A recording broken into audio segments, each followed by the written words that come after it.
Assalamualaikum. Hai anak-anak hebat. Hari ini kita akan belajar bersama Miss Rista ya. Hari ini kita akan mempelajari bagian-bagian telinga. Nah, kenapa kita harus mempelajari bagian-bagian telinga? Tentunya kita harus bersyukur atas karunia yang Tuhan berikan kepada kita, supaya kita dapat merawatnya dengan baik.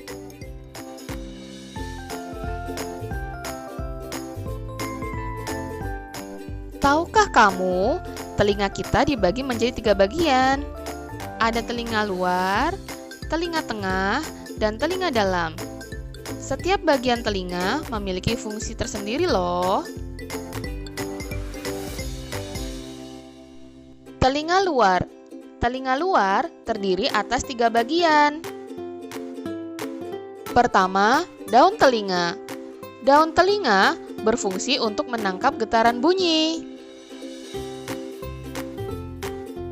Yang kedua adalah lubang telinga. Fungsinya adalah tempat masuknya bunyi ke dalam telinga kita. Bagian ketiga adalah liang atau saluran pendengaran. Fungsinya meneruskan bunyi ke gendang telinga.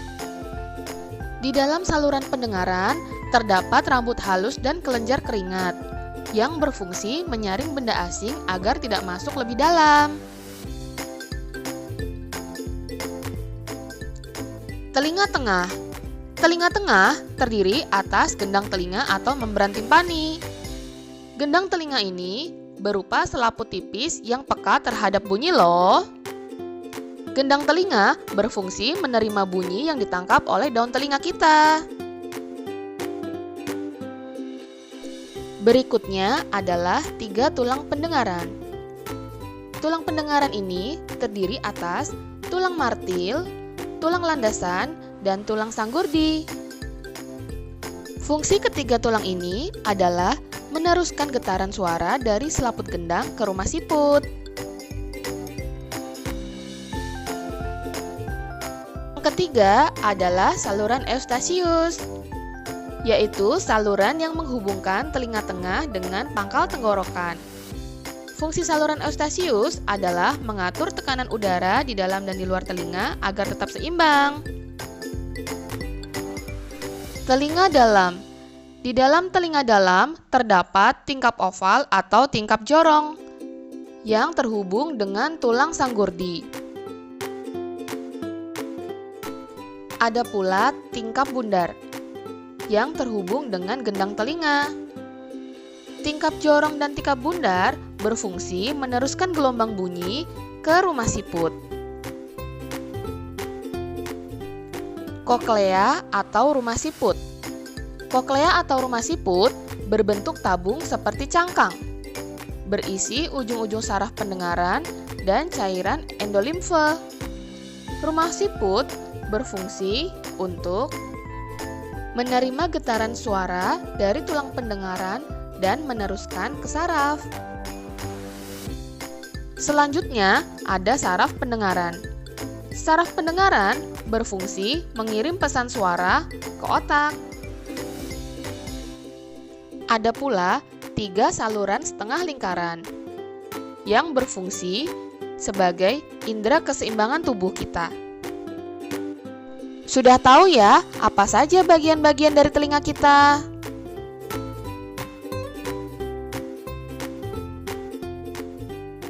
Nah, sekarang kita simak ya bagaimana cara kerja telinga kita.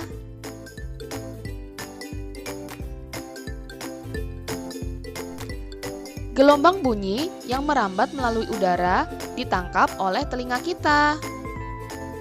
Gelombang bunyi masuk melalui lubang telinga dan diteruskan oleh saluran pendengaran kita.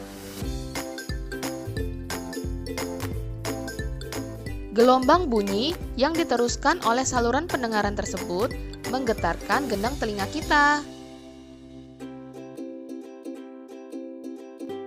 Setelah itu, getaran diteruskan menuju rumah siput melalui tingkap jorong dan tingkap bundar.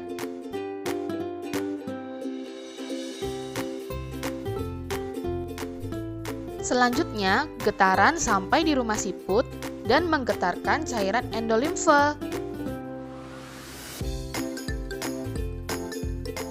Getaran tersebut merangsang ujung saraf pendengaran yang kemudian disampaikan ke otak. Nah, akhirnya kita dapat mendengar bunyi. Agar lebih jelas, perhatikan bagan cara kerja telinga kita ya.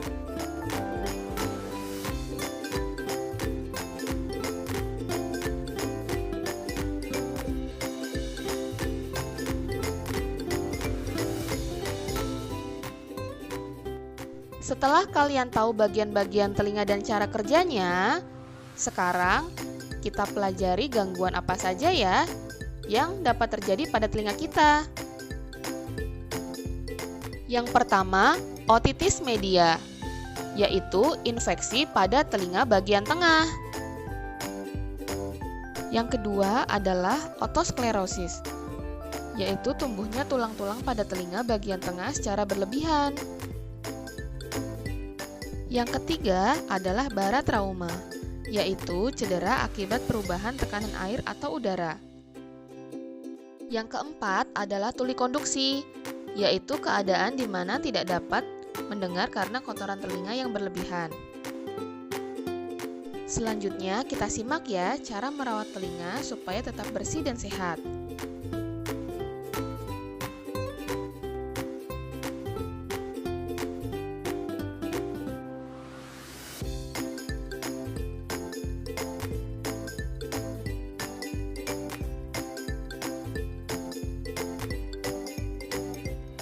Sekian pembelajaran hari ini.